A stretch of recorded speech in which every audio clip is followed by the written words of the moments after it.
All right, other housekeeping hazards. These are issues that we see at other hotels, things like that. Not your hotels, other hotels, right? All right, first one is eye washes. Whenever there's the potential for employees to have contact with corrosive materials, there needs to be an emergency eye wash that is readily available. On this picture, I have 5 different types of emergency eye washes. This one here, if you guys have this here, I would get rid of it. That is not considered an eye wash. An eye wash needs to have 15 minutes of water that's available. Not only that, if you're in pain and you're blind, your first reaction is to clench your eyes. So therefore, you need 2 hands to hold your eyes open. You're not going to be able to do that if you're holding the bottles as well. So I always try to discourage this one here. This one here is also acceptable, but I always also try to discourage this one as well. This one takes up a lot of maintenance. It takes up a large space. Every 6 months or 3 months, you have to change the water. You have to add more solution to it. There's a tablet you put in there. And the bad thing about this one here and this one here is that if I get something in my eyes and I use this, and 10 minutes later, somebody else gets something in their eyes. Well, guess what?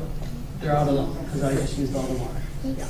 So if you have plumbed water or a faucet nearby, they have faucet-mounted eye washes that you can just add on to the faucet. These 2 here are other plums. These are like going the distance. You guys, if you guys don't need it, you guys don't have to. And if you guys already have a faucet, then this is a lot cheaper than trying to actually plumb something in like this or like this. Personal protective equipment. This is a gentleman. He's a houseman. He's cleaning grills with a really nasty oven cleaner. It's really corrosive, and this is just my message on using the appropriate PPE. He has his goggles up for obvious reasons. He can't see through them.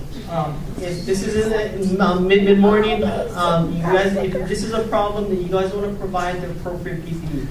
So they do have anti-fog glasses or goggles. Also looking at this, at his respirator, he's not using it properly. It's a double strap respirator or N95 and he's only got 1 arm. So you want to make sure that you train him to use it properly. This is, when I walked into this room, this is a maid's closet. I saw the picture on the left and I said, hey look, they've got goggles. But you also want to make sure that they're properly using it and storing it. When I took off the goggles off of this rack and I hung it upside down, that's the neck strap, or that's the head strap. So it tells me 2 things. 1, they're providing it, but 2, nobody's using it because nobody can use it. It's not going to stand on anybody's head. Unless you guys know somebody uses it. So make sure that they're storing it properly. It should go into a clean plastic bag every time, and then everybody uses it. Sprinkler heads, housekeeping issues. There needs to be 18 inches of clearance from the sprinkler head down for vertical. So these lights here are the sprinkler heads. Picture 18 inches below and a line going across the top of the room. Nothing goes beyond that line. And that's to allow the sprinkler head to spread out properly. So this one here, they had things stored up right next to it. This one here, this is a storage of beds, extra cots. All right, electrical. Everyone should know where this came from. Blue plug, blue cord. That's right, vacuum cleaner. All right. You want to make sure that housekeepers are trained to remove the plugs properly from the outlet, as well as that they're properly trained on how to identify hazards like this. The entire purpose of this brown pin here is to prevent electrocution. It will prevent an employee from getting electrocuted. So what you want to do is 2 things. One is, like I said, train them to remove it properly. More times than not, this is from somebody just yanking the cord from here.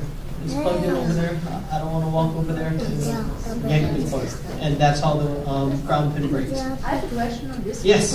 Because I know mostly the Windsor vacuum cleaners that do that, and they're really coming out easily. But the question is, on this vacuum cord, is it allowed to put a different plug on this? As long as the plug meets the same specifications as the original plug that was on there.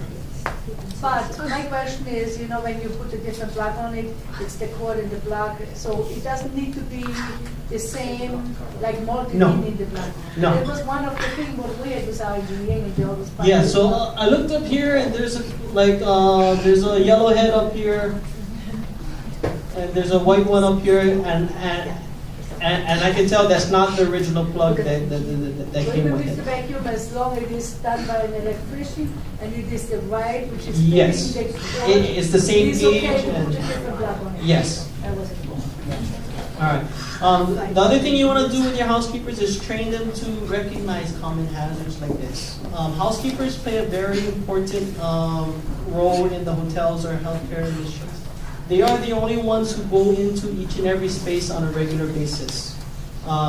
They're the eyes and ears of the property. So if they see something like this, then you want to get them to report to maintenance. If they see broken faceplates, things like that, or if they notice when they're plugging something in and it falls right out or it comes out really easy, you also want to have them report that to maintenance because those are hazards. The other picture on the right, circuit breaker boxes. They need to be kept clear. It needs to be readily available so in the event of emergency, somebody can get to them immediately. In this case here, no. All right, training. All right, so are you required to train your employees? There's a basic requirement for training employees that HIOSH has. Even if there's not a standard that specifically says you have to train employees, we have a catch-all standard. Employees have to be trained on all of the hazards that they may be exposed to. And then we have more than 100 different standards that require training. All of those can be found in this book here. This is available at OSHA.gov. Some training blunders that we see, like I said, training needs to be site-specific. A lot of properties I've been to, what they do is they have somebody come out and they provide the training for them. Unless the trainer is aware of what particular procedures you want your housekeepers to follow, it's not going to be site-specific. With a couple of the vendors I know, you can talk to them, let them know ahead of time what you want them to cover, and they can work it into their training program. Again, videos, DVDs, CBT, computer-based training, unless it was specifically created for you guys, it's not going to be site-specific. It's just going to be that generic training. Larger companies, this is all of you guys. Companies with multiple work shifts, companies who provide customer service. You guys have you guys may have to provide the training more than once in order to catch everybody. And a tracking system may be needed to keep track of who's received the training, who hasn't received the training. As inspectors, we're trained to find the one employee who has not received the training. Don't ask me how, it always works out that way. You will need a tracking system. If you have logs, training logs, what I would recommend is that you print the employee's name on the left side and then have them sign and sign on the right side. It makes it a lot easier for you guys to keep track of who has received the training. If you guys don't do it that way, then somebody else has to go look through all the logs and try and figure out which employees have not received the training. Employees with different training dates. I would recommend that you guys get everybody on the same track. It'll be a lot easier to keep track of instead of you in January, you're in March, If everybody has the same training date, then it's a lot easier to keep track of and make sure that everybody gets the training. If your training is held in December and I got hired in November, well, guess what? I'm out of luck. I got to take the training for twice. And it just makes it easier for you guys to keep track of. And then English as a second language, ESL. The training has to be presented in a manner that's understandable to every employee. So if you have some employees that really don't understand English and you want to try and convert it or have somebody convert it to a language that they're more specific with so that they can understand. The number one answer that we get when we're talking to people who have difficulty with English is yes. Have you received training?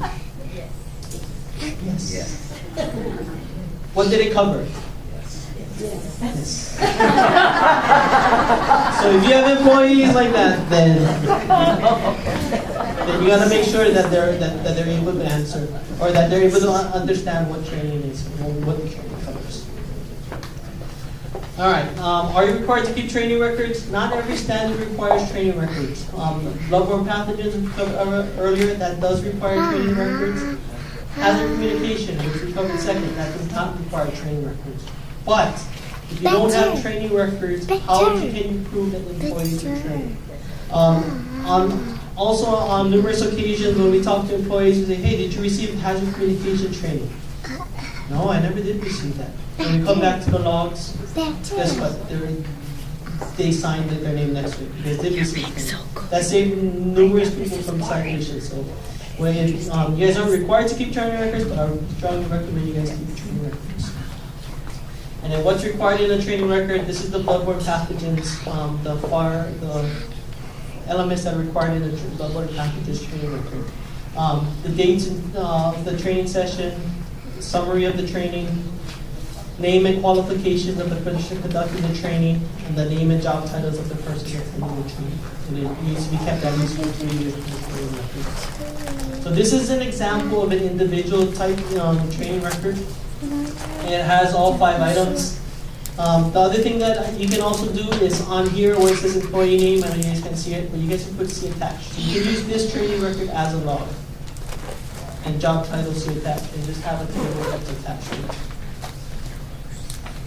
And then this is a log type. Again, if you guys need training record samples, then let me know. All right, this is the shameless plug time. All right, I'm from the consultation and training branch. What we do is we provide consultation training to employers. We can answer questions over the phone, via email, or we can provide on-site assistance upon request. You have to request that we come out. We won't just show up.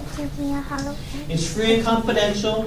We do not issue any citations or penalties. What we do issue is a report. That report is yours to keep. It'll identify any hazards that we've uncovered. It'll have abatement dates, things like that. That report, you're under no obligation to share with anybody. We certainly don't share it with anyone on our side. And all you would have to do is call 586-9100 to set that visit up. So you're asking yourselves, free and confidential, no citations or penalties. What's the catch? Well, we require a management commitment. That management commitment is that all hazards that are serious will be corrected, and all employees will be protected. We'll set up a mutual correction plan for items that aren't corrected on the spot. When I say mutual, I will come out if we find I have problem with your bloodborne pathogens program. We'll say, okay, we can give you 2 weeks to get this corrected done. You tell me, wait, we can't get it done in 2 weeks. We need to recreate something. We need to order something. It's going to take time for it to come in, then we can set up a mutual correction plan. If you cannot meet that mutual correction plan, then let us know. Let us know that something's being slow shipped over, they're out of stock, whatever. It's going to take an additional 2 weeks for the item to come in. Let us know and we can grant you an extension. And then we can also conduct follow-up inspections. If you guys want us to come back out to make sure that everything was corrected appropriately, we can do that. If you start a new process or you're thinking about starting a new process and you want our opinion, then you can come out and take a look at that as well. We're here to help you. This is the process that it would take. It's very similar to an inspection process, with the exception of requesting and scheduling a visit. So you request a visit, we schedule the visit. We work on appointments. By the way, if you really want to find out what's wrong with your property, don't tell anybody we're coming. Don't tell anybody we're coming. Because when we come out and you tell people we're coming, guess what? everything was wonderful. And then when we leave, everything goes back to the way that it was. So it's like, no sense we come. The visit is structured the same way. Opening conference, walk around, document review, employee interviews, closing conference. And then we issue a written report. For those items that haven't been corrected, you guys have to let us know how those items got corrected. Then we can conduct additional visits. A couple of books that are available that will help your program. This is put out by Washington State. I'm a huge plagiarizer. Somebody else wrote it, it works. This goes through talking about developing and implementing a safety and health program. The only caution that I give is it is set up for Washington State standards, which has their own numbering system and has their own standards. It also has a lot of templates for meetings, incident investigations, things like that. This book here, everybody get a copy of this book. All right, I've been giving this to every executive housekeeper that I've been meeting during my visits. They love this book. This book goes through all of the ergonomic hazards that housekeepers perform on a routine basis. It goes from emptying the trash, mopping, cleaning the tubs, wiping down walls, lifting, everything. And it goes through the ergonomic hazards of these things and how to safeguard against these hazards. If you guys are running out of things to talk about during your morning meetings, this is an excellent tool to help you guys talk about something different. Or if you find that you're having trouble with one particular area, if everybody's getting hurt doing one particular task, it may be in this book and it will provide solutions to do that. If you didn't get a copy, let me know, and I'll put one in the mail for you guys. Also, it's available at our website as well. It's just not going to be on the nice fancy paper. Like I said, we got tons and tons of templates that we can give you guys to help create programs. General safety and health programs, emergency action plans, hazard communication, important pathogens, respiratory protections, lockout, tagout, powered industrial trucks, job hazard analysis, and other checklists. By the way, does anybody have golf carts that they use on their property to move linen or anything like that? All right. Or carts that they use? Because I know some of the larger properties. Okay. Neighbor Islands. Neighbor Islands. The Neighbor Islands, all right. Or you know of other properties, right? Yeah. Yeah. Okay. If the golf carts or other carts like the Cushman, things like that are being used to move materials, it's considered a powered industrial truck. It's the same thing as a forklift, and you have to get certified and trained before using those things. If you guys have that issue, you don't want to raise your hand in front of everybody else. Okay. Send me an email, and I'll provide you guys more information about that. I have a question. Yes? So that describes my property. Okay. I have 15 units of parts that I use to transport it. Okay. So where do I get the license? Okay. It's not actually a license. What you're required to do is you're required to provide training to each of these employees on how to use it properly, what the hazards are, with blind corners, vehicular traffic, pedestrian traffic, things like that. Once they receive, and of course the proper operation of the car. Once they receive that training, they need to evaluate the training, or not evaluate the training, evaluate their usage of the car. Once those things have occurred, the employer, or you as the employer, can certify that employees have been trained and evaluated. And that certification would be good for 3 years. So every 3 years, they need to be reevaluated and then recertified. So I would also go with the same thing that I said earlier about the training, getting everybody on the same training schedule. Just make it easier for you. Say, you have 15 carts. I'm sure there's more than 15 people that use them. There are like 45. It's multiple. So you get everybody on the same training course or same training schedule. If I got hired this month and your training is 2 months from now, I gotta use it now. I'm getting trained for this. That's just.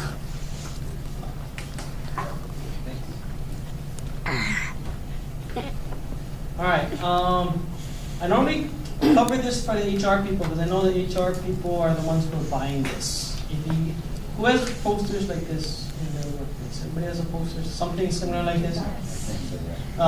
If you guys want to save the company money, you guys aren't, somebody's purchasing this. You guys are not required to purchase it. All of this information is free and available at our website. It's just not going to be on one sheet like this, nicely laminated. It's going to be on 8 different sheets of paper. But there are companies that sell them, and they sell them for like $100 a piece or something like that. And they're really vicious when they call you up. They scare a lot of people into thinking that they have to buy. But you guys don't have to buy. The last thing I want to leave with you guys is that safety is good for business. There are side effects of safety. There's numerous reports that have been completed that say that safety saves money, increases productivity, increases sales, increases morale, lowers turnover, creates a more favorable reputation, and avoids bad publicity. This is the address that you can find the study that has been done regarding that. Other than that, anybody have any questions? Yes? You mentioned site-specific training. Yes. Which I agree. We recently had actually platform pathogen training, and the person that we have was saying things that we do not do because we know why we are not doing that properly, and then it was very confusing for a room attendants because they said, oh, the trainer said to do this, and we're like, no, absolutely, we are not doing that. Now, so when you say site-specific training, who is actually, do you supposed to have a qualified certificate? Who is actually allowed to do this training? Do you guys care in particular? I mean, all right, I'm going to answer it in 2 parts. First,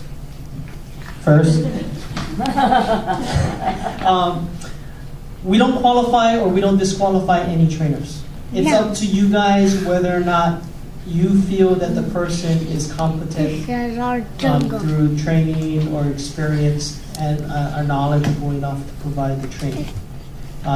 So that's up to you guys. As far as the site-specific training, you guys can have generic training. That's not a problem. But after the generic training, somebody needs to stand up and say, this is what we do at our property. This is what we do here at Outrigger Lake Creek. We're going to have a response team, or we're going to have everybody do it. You know, this is what we want you to do. Like I said, the trainer or the places that I've been to, I haven't spoken to the trainer directly, but I've heard that the trainers, if you meet with them beforehand and you tell them what your policies and your procedures and what you want employees to do, they can incorporate that into their training and to make it, you know, your site-specific training. Okay? But it's just a matter of taking that extra step and agreeing to meet with them before time, so that they can go over. Okay, my second question is, so yeah, we usually do that. Obviously, housekeeping is a big department, so the training is sometimes 2 days. Yes. 8 a.m. and 3 p.m. on the same day. You always can have someone, TDI, whatever it is. Mm-hmm. So is there a grace period? So I actually have someone specific last year when we did it. She was on TDI for 6 months. So I put on my calendar, you know, when she comes back, the first day she comes back, she must do the training, but then of course things happen, you get busy, and then a week goes by. And in my head, I'm thinking, if we have an inspection today, and she's the one to be picked to be interviewed. I will find her. So that's my question, basically, in those cases, because on that piece of paper when everybody signs, there's a note saying this person is out on TI and will not be back until March 2015. So if the inspection is, you know, March 2nd, 2015, would they still get a fee? I mean, if that person is... You can. You can, okay. You may be, and it's up to the inspector. Okay. So that's an informal meeting. Informal meeting, or remember when I said be nice, curse all you want on the inside? If you're going to be really difficult with me, I'm going to be really difficult with you. Right. But the answer is yes. And yeah. she could come today, and she just came back today after 6 months, and she's right. So you know, I would try and show that to the inspector. Look, you know, she just came back. Right. You know, I had this meeting this morning at Albergo Waikikira at 2 p.m., so I didn't get a chance to. And then you just want to make sure you hold it with them as soon as possible. Or the other option would be is they can come back, but maybe they can't do any duties that will expose them to bloodborne pathogens until you guys can provide that training to them. Thank you. Yes. Yeah, somewhat in line with what she's saying, but oftentimes I've seen where a company maybe they have standards in chemicals, besides in the PASCOM, and then suddenly there's a change, and sometimes even the housekeeping operations, the executive housekeeper and a new salesperson comes in, they change, but they think they change the chemicals. When you change the chemicals, you've got to do the training, right? You can't just say they've had training previously. Yes, and especially if the new chemical that you guys bring in is more hazardous or a different hazard class, is a different type of hazard to the employees, then you want to have them provide training again on what the specific hazards to the new chemical is or are. You have to have a new hazard, right? So let's say they're using a disinfectant, okay, and ABC disinfectant to a XYZ disinfectant that's changed. They still would need to do the training on that. If they're the same hazards, same class, and it's more or less a change in kind, we're just changing the name of it, then they would not have to have new training. It's only when that new hazard is being introduced to the employees. Like I said, if you guys want to go above and beyond that, what we have on our standard is the bare minimum. If you guys want to go above and beyond that, more power to you, we'll support you. I encourage everyone, invite Alan, visit your property. One of the property I did training and consulting, and I encouraged the general manager invite HIOSH inspector come to do a consultation. And Alan come on the property, did a great job. And now I'm a very senior executive housekeeper. I taught being an excellent consultant. I cover everything. Yet Alan come in still can give us such a good tips. And beyond housekeeping area, like some of the area, how many of us to really detail looking at our parking lot or engineering department or security record keeping.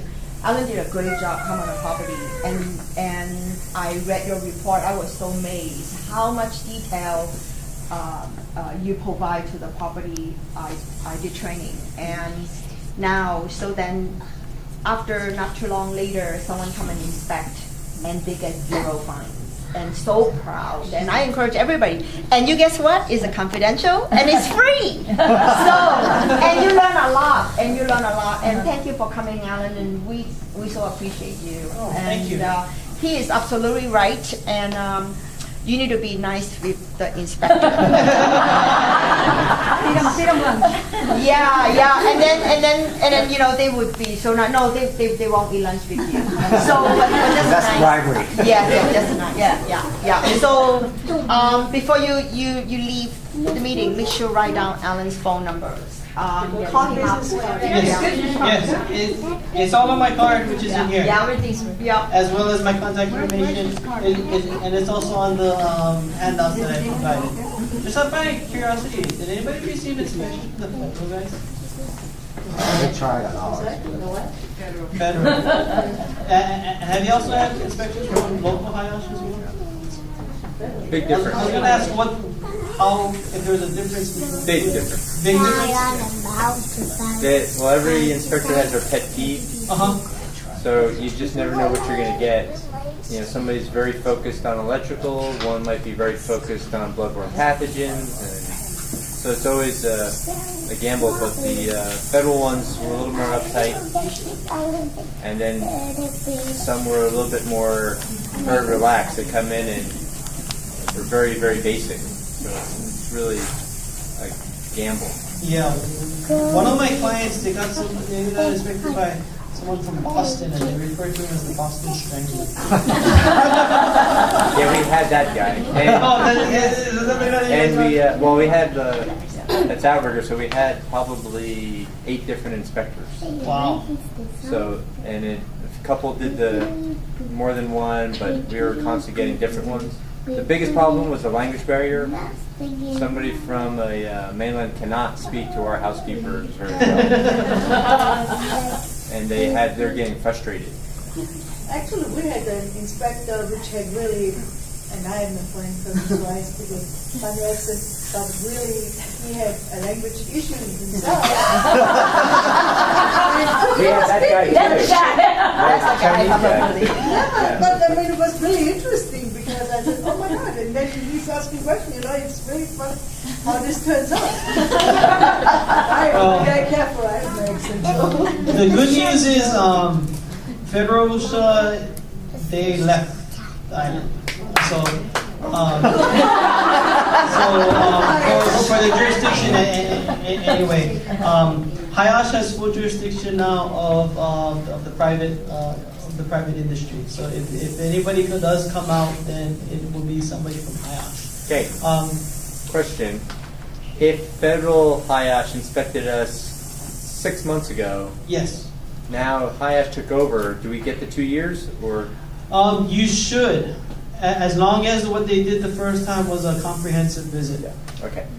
Then Because Federal did not.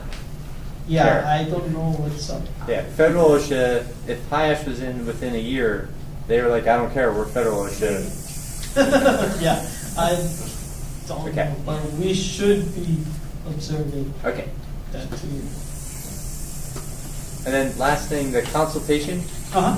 Do you do it for a company like Outrigger? Would you do all the Outriggers or do it by hotel by hotel? It's up to you guys. It depends on what the request is. So if we get a request for eight hotels, we'll do 8 hotels. Okay. If you guys only want us to look at Outrigger Waikiki, we'll only look at Outrigger Waikiki. Having said that, there is a pecking order that we do have to take our requests in. We do give priority to small business, high hazard first. So for someone like Outrigger, you guys are large. So you guys would be a little bit higher or lower on the priority. And as we get more and more, or if we get more and more low hazard or high hazard small employer requests, that's just going to keep pushing you guys down. Understand. But call me up, send me pictures. Bye-bye. We can do like a mini consultation. Yeah, that's perfect. Yeah, and I can try and help you without coming out. Yeah, great. On site. Thank you. Yes. Talking about big properties, like say Outrigger. Yes. When they contract certain things out, are they responsible, or the companies, are they not responsible to be sure that that company, or like independent contractors, are also trained? It depends. For a lot of, if you have oversight of what the contractors are doing, some sort of oversight, and you can dictate, things get corrected or how they do things, and you guys may be liable for what the contractors are doing. The other part that comes out on is if the contractors are doing work that puts your employees in hazard or in danger, then yes, then you are responsible. Like with pest control or in carpet shampooing. Mhm. With carpet shampooing, you use certain different kinds of chemicals. Right. That probably is not used with the property. Yeah, so also with the hazard communication program, there should be a section of notifying other contractors or notifying other employers of what hazards or what chemicals you're using. So to let employees know, look, I'm going to be using this really nasty carpet cleaner. It's going to bleach everything. It's going to make everything clean. Anybody who's working in this area needs to be out. And so they need to let you guys know of what they're working with by MSDSs, SDSs, things like that. I'm forever going to call it MSDSs because that's how I remember. And this is SDS stuff. So if we contract, say, security, Yes. are we responsible to make sure that they get hepatitis B vaccines or anything like that? No. And that's because, like I said, it depends how much oversight you have Right. on what they do. Okay. When we talk about multi-employer work sites, we're talking more, generally we're speaking more about construction work sites. So where the general is responsible for everyone under them and they have the overall say of that project. So they have oversight over everybody. So if one small little sub does something wrong, the general could be liable as well. So there could be two companies that are getting citations. Anything else? If not, I'll be around. Then- Thank you.